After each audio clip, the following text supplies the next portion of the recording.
प्रधानमंत्री नरेंद्र मोदी के dream project Kedarnath धाम को संवारने के लिए उत्तराखंड सरकार दिन रात एक कर रही है। सोमवार को मुख्यमंत्री त्रिवेंद्र सिंह रावत ने निर्माण कार्यों को रफ्तार देने के लिए अफसरों के साथ बैठक की, जिसके बाद तय हुआ कि अप्रैल 2018 तक ज्यादातर काम पूरे कर लिए जाएंगे।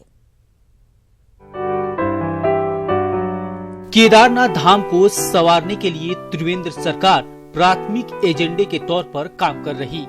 कपाट बंद होने के समय प्रधानमंत्री नरेंद्र मोदी उत्तराखंड दौरे पर आए थे और पुनर्निर्माण कार्यों का जायजा लिया था। वीडियो कॉन्फ्रेंसिंग के जरिए खुद पीएम मोदी उत्तराखंड शासन से समय समय पर केदारनाथ में हो रहे निर्माण कार्यों का फीडबैक लेते हैं, जिसके चलते प्रशासनिक मशीनरी तेजी से काम कर रही। खुद सीएम त्रिवेंद्र सिंह रावत भी पीएम के ड्रीम प्रोजेक्ट पर गंभीर हैं। जब केदारनाथ जी के कपाट खुले मई मास में, तो वहाँ पर कुछ दिखे और इसलिए हमारी जो टीम है, प्रशासन की टीम है, नीम की टीम है, वो रात दिन वहाँ पर जुटी हुई है और वहाँ पर काम होता हुआ नजर आ रहा है। सरकार की मंशा है कि रामबाड़ा और लीमचोली तक जिस तरह की सड़क बनी है, उसी तर्ज पर केदारनाथ धाम तक सड़क बनाई जाए। रामबाड़ा से गरुड़ चट्टी के लिए एक सर्वे भी कराया जा रहा। नदियों के किनारे सुरक्षा दीवार और चबूतरों के लिए भी खास फोकस किया जा रहा। शासन ने तय किया है ज्यादातर काम अप्रैल 2018 तक पूरे कर लिए जाएंगे। पानी के लाइन्स हों, उन्हें हम अंडरग्राउंड ले जाएं, ऊपर कुछ भी न दिखाई पड़े, उसकी एक अच्छी प्लानिंग की जा रही है और उसी प्लानिंग के विभिन्न अंशों पर जो अभी हम काम शुरू कर सकते हैं, वो कार्य हमारे प्रारंभ हो चुके हैं। गरुड़ चट्टी तक जो हमारा मार्ग है, उस मार्ग का भी हम प्लान कर रहे हैं कि निर्माण अगले सीजन से पहले प्रारंभ हो जाए। केदारनाथ धाम में अब मौसम परिस्थितियों के अनुकूल नहीं है। विपरीत परिस्थितियों में काम करना सरकारी मशीनरी और काम करने वाली एजेंसी के लिए आसान नहीं। बहरहाल देखना ये है कि केदारनाथ धाम में पुनर्निर्माण कार्यों की बड़ी चुनौती को कैसे समय पर पूरा किया जाता, क्योंकि इस प्रोजेक्ट पर न सिर्फ उत्तराखंड बल्कि पीएमओ से लेकर पूरी दुनिया की नजरें टिकी हैं।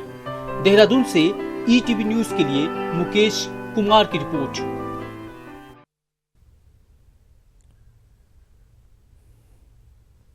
और हमारे साथ हमारे सहयोगी अनुपम भारद्वाज लाइव जुड़े हुए हैं। उनसे जानते हैं कि पीएम के ड्रीम प्रोजेक्ट को पूरा करने के लिए और क्या कुछ कदम सख्त तौर पर मुख्यमंत्री की ओर से निर्देश दिए गए हैं उठाने के लिए। अनुपम, पीएम का ड्रीम प्रोजेक्ट है और ऐसे में सीएम भी कमर कस चुके हैं, तमाम अधिकारियों को निर्देश दे दिया है कि जल्द से जल्द इस प्रोजेक्ट को पूरा करना है। क्या कुछ और मुख्यमंत्री की ओर से निर्देश दिए गए हैं?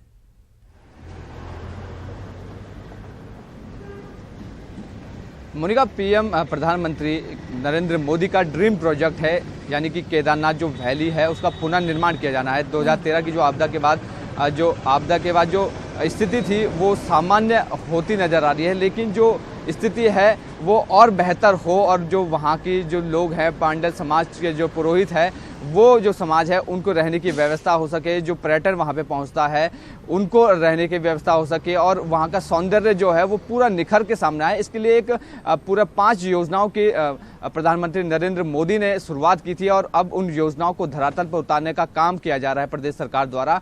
चाहे मुख्य सचिव हो या मुख्यमंत्री हो, लगातार इसकी समीक्षा कर रहे हैं और दौरा भी कर रहे हैं लगातार केदारनाथ धाम का, ताकि सामने खुद देख सकें कि क्या अभी स्थिति बनी हुई है, वहाँ पे काम किस तेजी के साथ चल रहा है। हालांकि एक जो कुदरती जो समस्या होती है, क्योंकि बर्फबारी इस समय केदारनाथ में होती है, 1-1 फुट तक बर्फ हो जाती है, थोड़ा काम में जो रुकावट इसको कह सकते हैं, लेकिन लगातार इस पर फिर भी, क्योंकि प्रधानमंत्री खुद इस पर नज़र बनाए हुए हैं, पीएमओ की लगातार नज़र इस पर है कि किस तरीके से काम हो रहा है, तो इस पर जो प्रदेश सरकार है, शासन है, पूरी मुस्तैदी के साथ काम कर रहा है और पल पर की अपडेट वहाँ से ली जा रही है। सीसीटीवी फुटेज लगातार वहाँ से आ रहे हैं, कैमरों की व्यवस्था भी की जाएगी, क्योंकि आने वाले समय में जो अन्य सीसीटीवी काम पूरा कर लिया जाए, ये कहा गया है। जो यहाँ पर परिस्थितियां बनी हुई हैं, जिस तरह के हालात बने हुए हैं, इसमें क्या लग रहा है कि इस डेडलाइन तक लगभग जो काम है वो खत्म हो जाएगा या ये और ज्यादा लंबा खींच सकता है?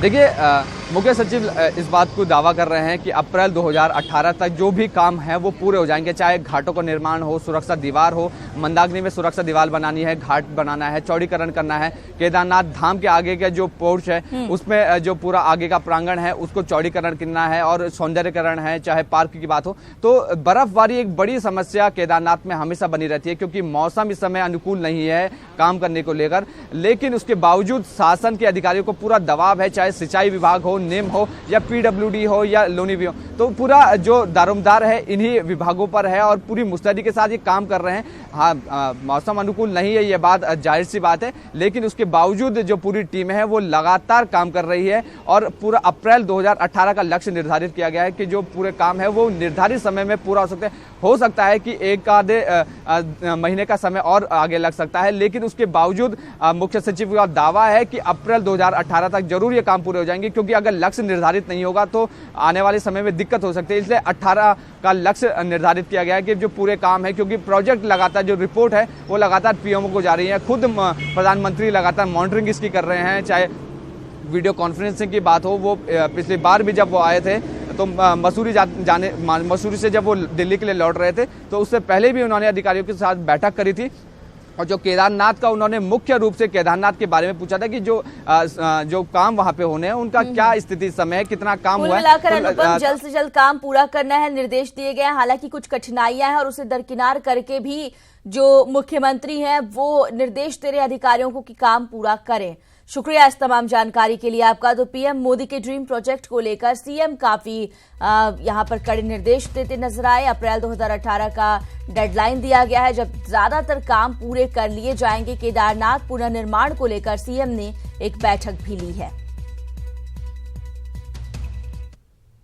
अगली खबर की बात करते हैं। सूबे में बेखौफ बदमाश वारदातों को अंजाम दे पुलिस को खुली चुनौती दे रहे हैं, जिसके चलते प्रदेश की कानून व्यवस्था पटरी से पूरी तरह से उतर चुकी है। लेकिन एडीजी साहब को बढ़ते अपराध के बावजूद सब कुछ सामान्य ही लग रहा है।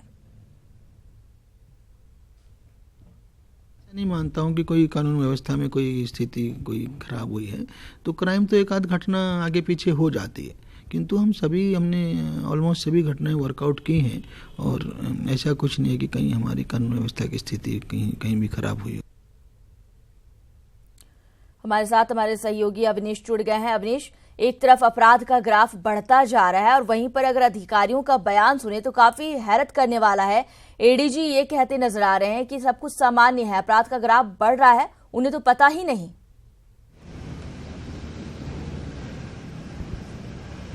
मोनिका, देखिए, अगर क्योंकि हमारा जो उत्तराखंड प्रदेश है वो शांत वादियां हैं, जिसमें हमेशा ही यहाँ पर ये देखा गया कि काफ़ी शांत वादियां हैं, लोग यहाँ पर सुकून की सांस लेने आते हैं। लेकिन जिस तरीके से उत्तर प्रदेश की तर्ज पर उत्तराखंड में भी अपराध अपने चरम पर है, ये कहीं ना कहीं पुलिस के ऊपर सवाल खड़े करता है, क्योंकि लगातार पिछले 1 से 2 महीने पर अगर हम नज़र डालें तो लूट, हत्या, डकैती जैसी कई वारदातें सामने आ चुकी हैं। और उसके बावजूद ऐसे में जो पुलिस मुख्यालय में बैठे अधिकारी हैं उनका ऐसा जवाब देना कहीं ना कहीं सकते में डालता है, क्योंकि इनके ही कंधों पर सुरक्षा की जिम्मेदारी है, लेकिन वो उस सुरक्षा को देने के बजाय इस तरीके की हिला हवाली वाले जवाब दे रहे हैं। जैसे कि अगर 2 दिन पहले की राजधानी की घटना की अगर हम नजर डालें तो एटीएम के अंदर बेखौफ बदमाशों ने ना केवल लूट का प्रयास किया, बल्कि जो वहां पर गार्ड तैनात था उसकी भी बेरहमी से उसके साथ मारपीट की। आज भी उसकी स्थिति यह है कि वो मौत और जिंदगी की लड़ाई अस्पताल में लड़ रहा है। तो ऐसे में अब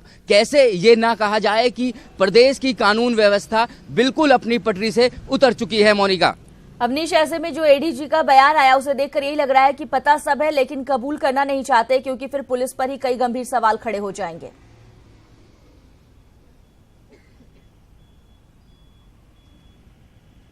बिल्कुल, ये बिल्कुल साफ और बिल्कुल सही बात है, क्योंकि जिस तरीके से भले ही वो अगर उत्तराखंड को उत्तर प्रदेश की तर्ज पे देख रहे हैं, लेकिन ऐसा नहीं है। अगर हकीकत की हम बात करें तो यहाँ के लोग काफ़ी सीधे और सज्जन हैं, जो कि इन अपराधों से बिल्कुल उन्हें कोई ऐसा नहीं था कि यहाँ पर इतना अपराध बढ़ेगा। अगर हम नज़र डालें राजधानी की चोरियों पर, तो लगातार यहाँ पर इतनी ताबड़तोड़ चोरियाँ हो चुकी हैं कि लोग यहाँ पर सहमे हुए हैं और उन्हें अपनी सुरक्षा का डर सता रहा है। ये बताइए कि भले ही कैमरे के सामने अधिकारियों की ओर से कुछ ना कहा जाए, लेकिन क्या काम किया जा रहा है? इस तरह की घटनाओं को रोकने के लिए कुछ पहल होती दिख रही है?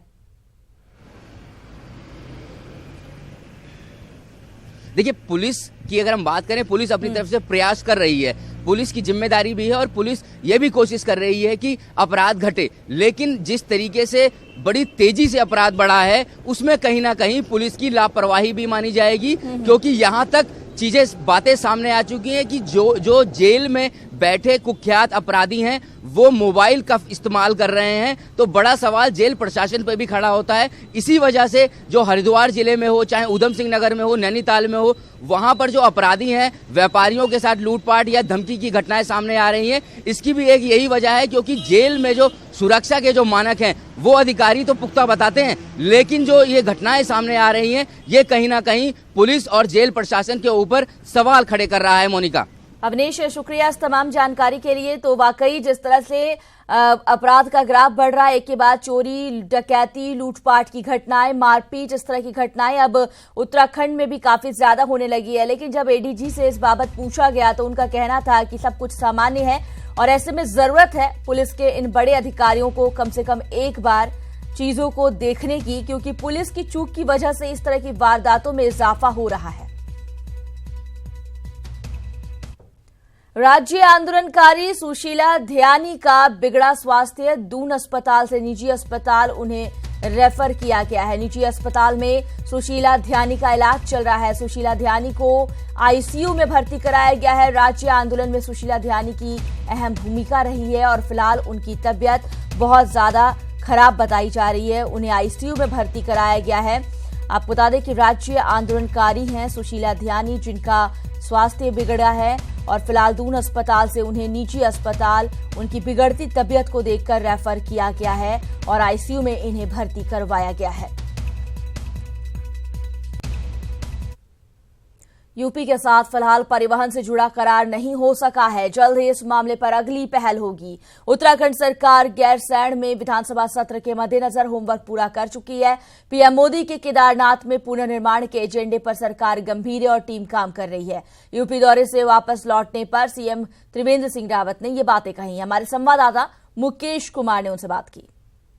मुख्यमंत्री त्रिवेंद्र सिंह रावत जी अभी गोरखपुर से लौटे हैं। यूपी के दौरे पर थे 2 दिनों के। यूपी के सीएम से भी मुलाकात हुई, कई मुद्दों पर चर्चा, उनसे बात करते हैं। सर, क्या एजेंडा रहा, किन किन मुद्दों पर बात हुई है यूपी के सीएम साहब? देखिए, इस बार हम लोग उत्तर प्रदेश गए थे और बिहार गए थे, इसलिए कोई एजेंडा नहीं था। वहाँ पर महाराणा प्रताप एक शिक्षा परिषद है जो 1932 से शिक्षण का काम कर रही है पूर्वी उत्तर प्रदेश में। उनका 85वां फाउंडेशन डे था और उस कार्यक्रम के उद्घाटन के निमित्त में वहाँ पर गया था और इसलिए कोई एजेंडे के बगैर थे। परिवहन पर पहले बातचीत होना था, एमओयू साइन होना था, लेकिन वहाँ के जो परिवहन मंत्री हैं वो गुजरात में होने की वजह से वो एमओयू वाला जो प्रोग्राम था वो भी पोस्टपोन्ड हो गया है। आगे चलकर ये एमओयू साइन किया जाएगा। सर, परिसंपत्तियों पर कुछ बातचीत हुई क्या? नहीं, मैंने कहा कोई ऐसी कोई बात नहीं थी, क्योंकि एजेंडे में ही परिसंपत्तियां नहीं था। सर, गैरसैंण में विधानसभा सत्र होने जा रहा है, सरकार कितना तैयार है, कितना होमवर्क कर लिया आप लोगों ने? नहीं, सरकार पूरी तरह तैयार है।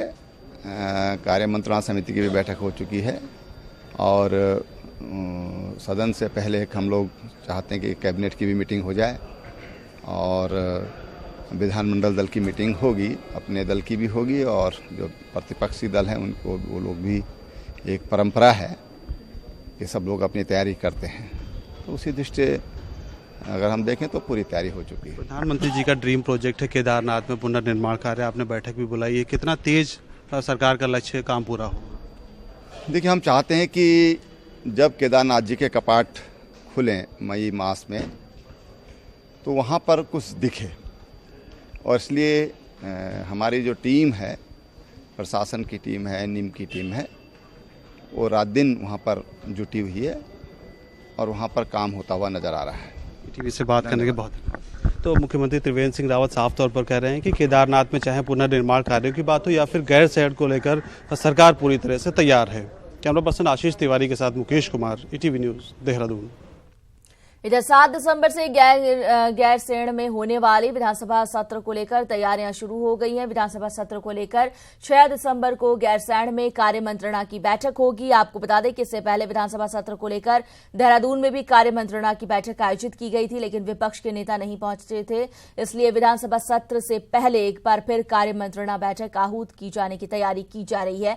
विधानसभा अध्यक्ष प्रेमचंद अग्रवाल ने ईटीवी से एक्सक्लूसिव बातचीत में बताया कि सदन के सभी सदस्यों का नैतिक दायित्व है कि वो अपने क्षेत्र के समस्याओं को सदन में उठाए। विधानसभा अध्यक्ष ने पक्ष विपक्ष विधायकों से सत्र चलाने में सहयोग की अपील की है।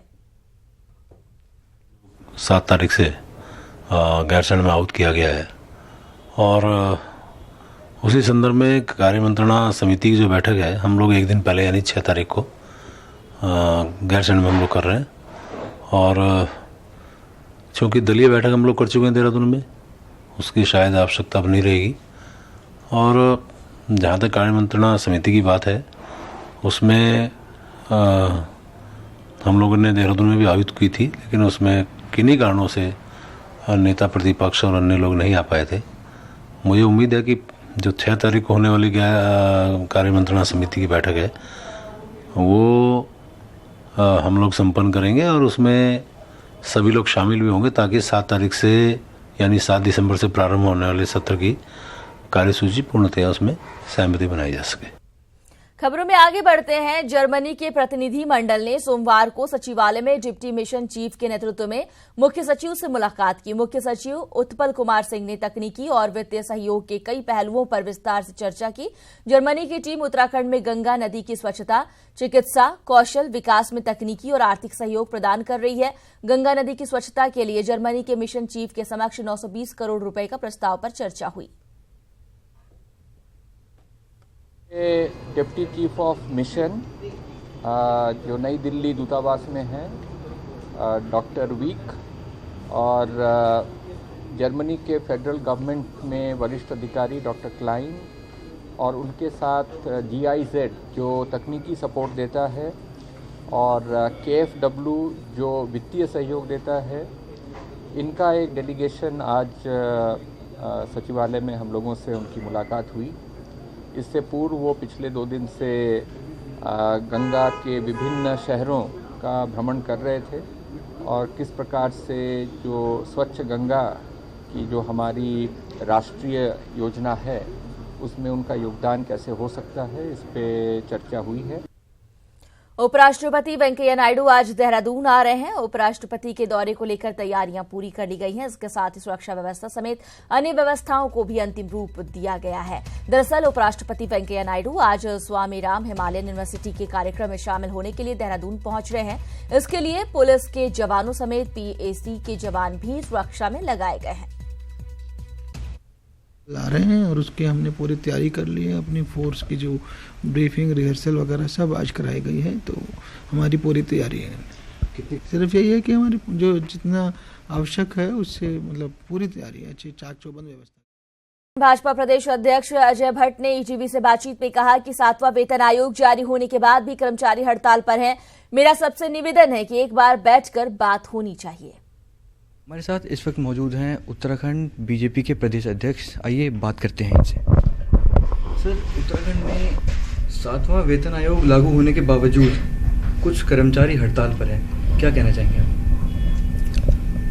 मेरी भी समझ में नहीं आया, जब मांगें पूरी कर दी सरकार ने तो कर्मचारी क्यों हड़ताल पर हैं।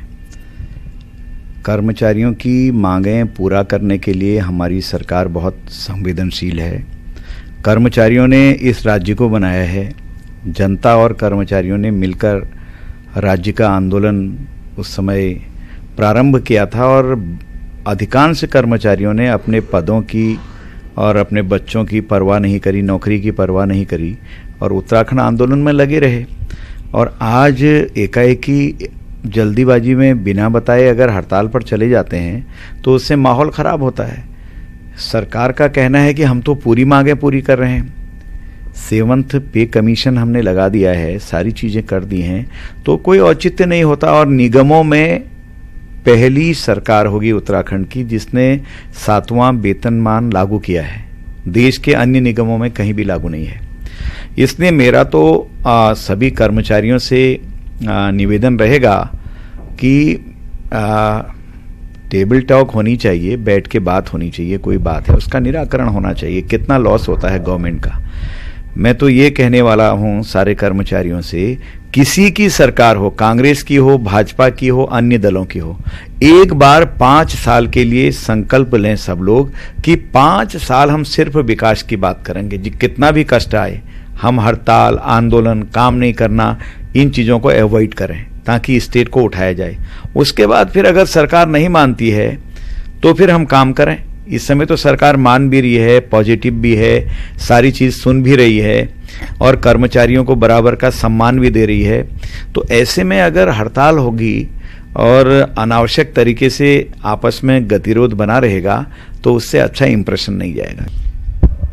तो ये थे हमारे साथ उत्तराखंड के बीजेपी प्रदेश अध्यक्ष जिन्होंने अपनी बात रखी। अब देखना यह होगा कि क्या राहुल गांधी कांग्रेस को एक नई दिशा दे पाएंगे। कैमरा पर्सन बिनू के साथ मैं मृदुल, ETV नई दिल्ली। नगर निगम, नगर पंचायत और नगर पालिकाओं के विस्तार के सरकार के फैसले को हाईकोर्ट में चुनौती दी गई है। हाईकोर्ट ने पूरे मामले को सुनने के बाद सरकार को 2 सप्ताह में जवाब दाखिल करने को कहा है। देहरादून निवासी कुलविंदर सिंह ने हाईकोर्ट में जनहित याचिका दायर सरकार की 28 अक्टूबर 2017 को जारी उस अधिसूचना को चुनौती दी है जिसमें 14 से ज्यादा निकायों के विस्तार की बात कही गई है।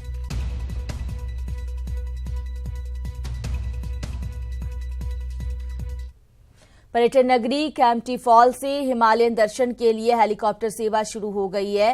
हेरिटेज एविएशन प्राइवेट कंपनी ने हेली सेवा की शुरुआत की है। हेली सेवा को लेकर स्थानीय लोगों में बड़ा उत्साह देखने को मिल रहा है। हेली सेवा फिलहाल 1 महीने की ट्रायल पर है, लेकिन कंपनी का दावा है कि पर्यटकों की संख्या बढ़ती है तो सेवा को आगे भी जारी रखा जा सकता है। हेली सेवा शुरू होने से स्थानीय लोगों का कहना है कि हेली सेवा से पर्यटन को बढ़ावा मिलेगा और पर्यटन व्यवसाय से जुड़े लोगों को इसका लाभ मिलेगा। कंपनी है हेरिटेज एविएशन, इन्होंने जो है 1 महीने की लीज सरकार से ली है कि हम यहाँ पे ट्राई करते हैं, अगर चलता है तो यहाँ पर कंटिन्यू यहाँ पर चलाएंगे और गांव के विकास के लिए भी 2 लाख रुपए साल हम देंगे। हम यहाँ से इनको पूरा मसूरी टाउन, सिस्टर बाजार, लैंडोर दिखाते हुए फिर करीब 7,500 पे क्लाइम करके वहाँ से हम आप चौखंबा दिखाएंगे, केदारनाथ पीक दिखाएंगे, यमुनोत्री दिखाएंगे और फिर ऐसे वैली में घुमाते हुए वापस लाके यहाँ लैंड करेंगे। यहाँ पे हमको लगा कि काफी अच्छा एडवेंचर हो सकता है। यहाँ से हम कैंपटी फॉल हेलीपैड से मसूरी होते हुए बाया मसूरी और पीछे केदारनाथ वाली जो वैली है वो भी दिखाएंगे। जो हमारे यहाँ पे टूरिस्ट आएंगे, गेस्ट आएंगे, उनको हम ये पूरी हिमालय वैली और यहाँ के जो लोकल लोग हैं उनको भी हमने काफी बढ़ावा दिया है और उनको भी हम किराए में काफी छूट देंगे।